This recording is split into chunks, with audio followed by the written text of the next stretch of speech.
नमस्कार, hello everyone, myself Sonal Kukreja from competition classes Rishikesh. आज हम बात करने वाले हैं the importance and value of defence schools. जी हाँ, डिफेंस स्कूल्स के अंदर जितने भी स्कूल्स आते हैं, चाहे वो आरआईएमसी है, चाहे वो सैनिक स्कूल है, चाहे वो नवोदय है, चाहे वो आरएमएस है, चाहे वो यूपी सैनिक स्कूल है, इनके बेनिफिट्स क्या है? इन स्कूल्स को हम क्यों ज्वाइन करें? हम अच्छे वाले सीबीएसई आईसीएसई स्कूल्स में पढ़ रहे हैं, बट इन स्कूल्स में ज्वाइन करने का हमें क्या बेनिफिट मिलेगा? ठीक है, तो हम शुरुआत करते हैं कि वैल्यू एंड रिस्पॉन्सिबिलिटी जो ये स्कूल हमारे बच्चों की लेता है। पहली चीज तो ये सारे स्कूल मिनिस्ट्री ऑफ डिफेंस के अंदर आते हैं। मिनिस्ट्री ऑफ डिफेंस एक एंट्रेंस एग्जाम करवाता है, जो सैनिक स्कूल वाले अपने करवाते हैं, आरएएमसी वाला अपना करवाता है, आरएमएस वाला अपना कराता है। अगर आप नोटिस करेंगे, अगर आप सैनिक स्कूल के लिए सोच रहे हैं अपने बच्चे के लिए, या बच्चा सैनिक स्कूल के बारे में सोच रहा है, या आरआईएमसी के बारे में सोच रहा है, या आरएमएस के बारे में सोच रहा है, तो आपने सिर्फ एक चीज नोटिस करनी है। ये डिफेंस के जितने भी स्कूल है, ये आपके बच्चों को कौन सी क्लास में एडमिशन दे रहा है? कभी आपने नोटिस करा? ये आपके बच्चों को 6 से 9th के बीच में ही ले रहा है। कौन सी क्लास से? 6th और 9th के बीच में। सैनिक स्कूल में देखिए, क्लास 6 के लिए एडमिशन होता है, क्लास 9th के लिए एडमिशन होता है। ऐसे ही हम अगर बात करें RMS, class 6th, RMS class 9th। Same Navodaya की बात करें, 6th 9th। और अगर बात करें हम आरईएमसी की, जो पूरे इंडिया में एक ही स्कूल है जो कि हमारे देहरादून में है, वो 8th क्लास में एडमिशन लेता है, ओनली इन क्लास 8th। अब आप ये सोचिए कि ये इतने अच्छे स्कूल है, हम बात कर रहे हैं कि इंडिया के टॉप मोस्ट स्कूल्स में आ रहे हैं। हमारी ministry of defence in schools के लिए बच्चों को फंड दे रही है, बच्चों के फ्री शिक्षा करवा रही है, नवोदय में बिल्कुल फ्री हो रहा है, आरआईएमसी में वो 1.25 लाख 1 लाख रुपए ले रही है अगर फॉर एग्जाम्पल। बट एक बच्चे पे एक साल में लगभग 4 से 5 लाख रुपए का खर्चा आता है। खाना पीना रहना, hostel charges, school charges, books, X Y Z सारी चीजें मिला के अगर आप नोटिस करेंगे, तो एक साल पे एक बच्चे में कम से कम 4 से 5 लाख का खर्चा आ रहा है। बट आरआईएमसी, सैनिक स्कूल, आरएमएस, ये देखिए कितनी कितनी फीस ले रहे हैं आपसे। अगर आप नोटिस करेंगे तो सिर्फ 25% फीस वो आपसे ले रहे हैं। क्यों? क्योंकि आपका बच्चा ये टफ एग्जाम क्रैक करके यहां तक पहुंचा है। अब हमारी मिनिस्ट्री ऑफ डिफेंस जो है, हमारे बच्चे पे पैसा क्यों लगा रही है? पहली चीज तो वो डिजर्व करता है, उसने एक एंट्रेंस एग्जाम दिया, वो उस एंट्रेंस एग्जाम को क्रैक करके यहां तक पहुंचा है। अब मिनिस्ट्री ऑफ डिफेंस को आगे चाहिए कैडेट ऑफिसर्स, तो उनके लिए ये बच्चे इंपॉर्टेंट हो जाते हैं। तो हमारी मिनिस्ट्री ऑफ डिफेंस कहती है कि जो बच्चा डिजर्व करता है, यहां तक पहुंचा है, उसको हम तैयार करेंगे, हम उस पे पैसा लगाएंगे, आप उसको रेडी करो। और वही एक रीजन है कि यहां से निकले हुए बच्चे मोस्टली एनडीए में सिलेक्ट हो जाते हैं। अब मैं जो बात कर रहा था कि 6 से 9th के बीच में ही बच्चों को क्यों लिया जाता है, टॉप मोस्ट स्कूल, बट 6 में ही क्यों ले रहे हैं? फर्स्ट क्लास से ले लो, इतने अच्छे स्कूल से फर्स्ट क्लास से आप हमारे को एडमिशन प्रोसेस बता दो। या 9th 10th में हम अपने बच्चे को 10th के बाद बोर्ड वहां से करवा के उसको हम आगे एनडीए या किसी और चीज के लिए हम उसको सक्षम बना सके।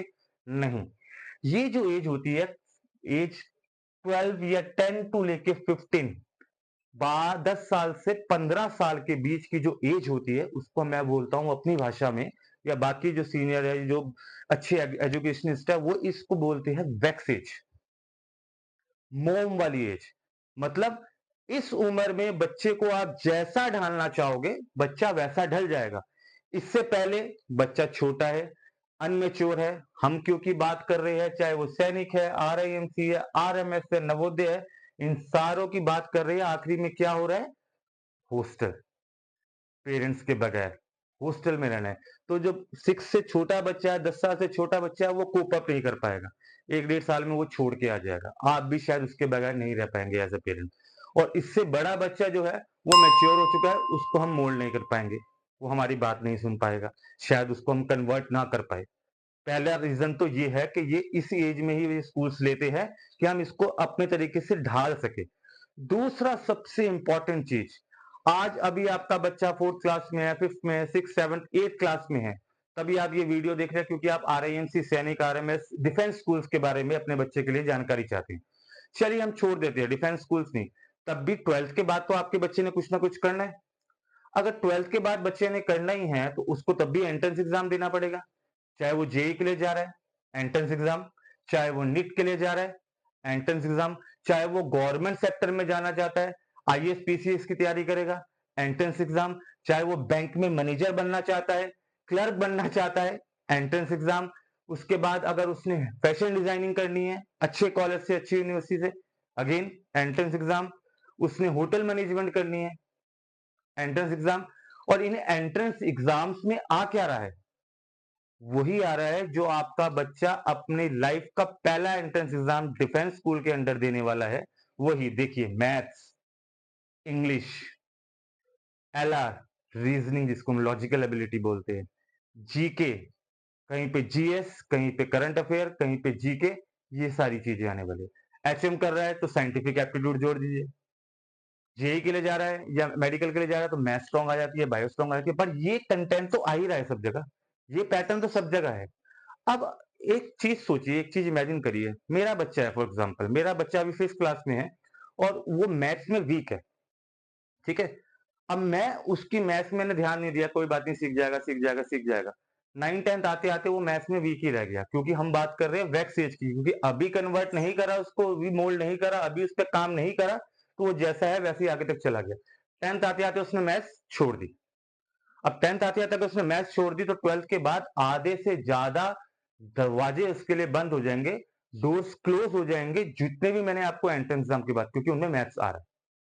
अब उस टाइम पे 12th के बाद आप फॉर एग्जांपल आपका बच्चा कह रहा है चलो मैं एसएससी जीडी का एग्जाम देता हूँ या एसएससी का मैं प्री का एग्जाम देना चाहता हूँ और मैं एलिजिबल हूँ किसी भी वाई जेड एग्जाम के लिए, उसमें मैथ्स आ रहा है।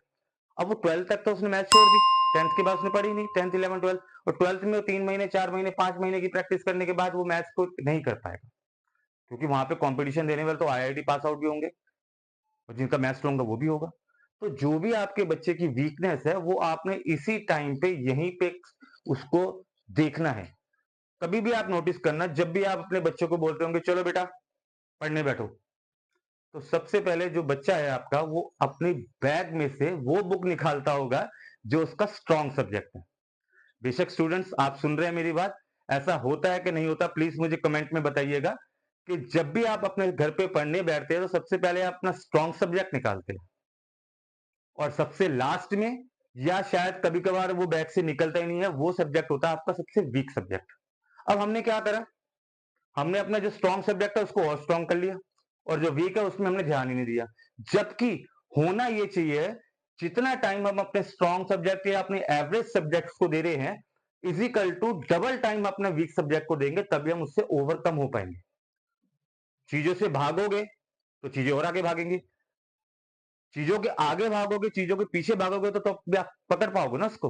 तो यहाँ पे हम गलती करते हैं। तो स्टूडेंट्स प्लीज एक गुरु मंत्र ये मान के चलिए कि जो आपका वीक एरिया है उसको आपने डबल टाइम देना है as compare to your strong area. Strong तो आपका ही है, फॉर एग्जाम्पल स्ट्रॉन्ग एरिया आपका मैथ्स है, मैथ्स में 100 मार्क्स का क्वेश्चन पेपर है, उसमें से 95 मार्क्स का आपने कर लिया, तो आपके पास मार्जिन ऑफ एरर तो सिर्फ 5 मार्क्स का था। For example on same way जो आपका वीक एरिया वहां पे आप सिर्फ 40 मार्क्स ला रहे हैं, वहां पे तो आप 60 मार्क्स ला सकते हैं, तो वहां पे आप मार्क्स ज्यादा गेन कर सकते हैं, जबकि वो 5 मार्क्स के लिए आपको डबल मेहनत करनी पड़ेगी। तो आपका स्कोरिंग एरिया आपके वीक एरिया से बन जाएगा जब आप उसके काम करना शुरू कर दो। दूसरी चीज हमने ये नोटिस करा है, हमारे जब हम 6-7 साल से बच्चों को पढ़ा रहे हैं, एक मैथ्स और एक इंग्लिश, इन दोनों चीजों में बच्चों का थोड़ा सा हार्ट टाइट रहता है। क्यों? मैथ्स नहीं समझ आ पाती, ये सबके साथ हुआ है।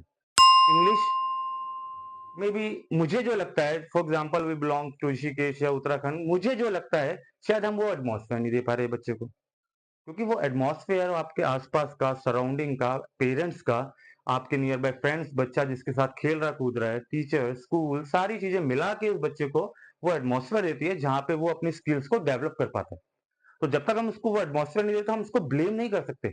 स्टूडेंट्स आपको अगर ब्लेम हो रहा है तो आप उस पर काम करना शुरू करो। कैसे?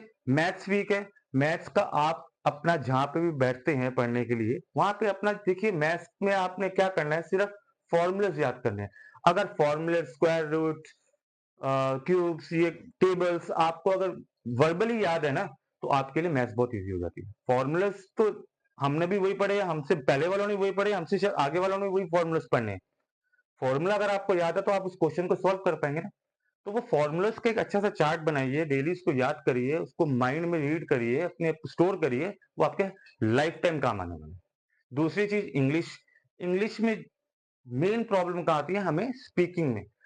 हमारी वोकैब्युलरी, हमारा जो ब्रेन है उसके अंदर कितने वोकैब्युलरी वर्ड्स है, वर्ड्स तो हम डेली बेसिस में लर्न करते हैं, सीखते हैं, हम भी आज के डेट में कुछ ना कुछ सीखते हैं।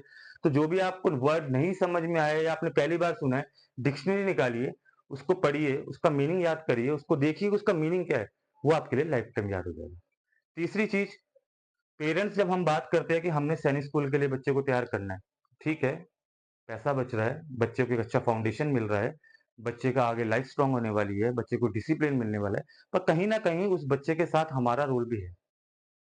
हमने बच्चे को मेंटली प्रिपेयर करना है और बच्चों आपको मेंटली प्रिपेयर होना है। ये नहीं कि मैं ये एग्ज़ाम निकाल दूँगा, मुझे हॉस्टल जाना पड़ेगा। ठीक है, हॉस्टल जाना है तो वो भी आपके लिए क्वालिटी है, आपके लिए बेनिफिट है। बट कहीं न कहीं अगर आप उस एग्ज़ाम को क्लियर कर रहे हो तो आप मान के चलो आप उस 60-70 हज़ार में अपनी स्टेट में से उसमें से फर्स्ट आ रहे हैं या सेकंड आ रहे हैं या आप सिलेक्ट हो रहे हैं या आप मेरिट में आ रहे हैं, तो वही अपने आप में एक बड़ी अचीवमेंट है। जब आप पे वो परफॉर्मेंस देने का जज़्बा आ जाएगा तो आप आगे लाइफ़ में कुछ ना कुछ बेटर कर लेंगे। तो कहीं न कहीं वो जज़्बा लाना यहाँ से शुरू है क्योंकि दोबारा से यही आपकी वैक्स एज है। इस वैक्स एज में और भी चीज़ें जुड़ती है जैसे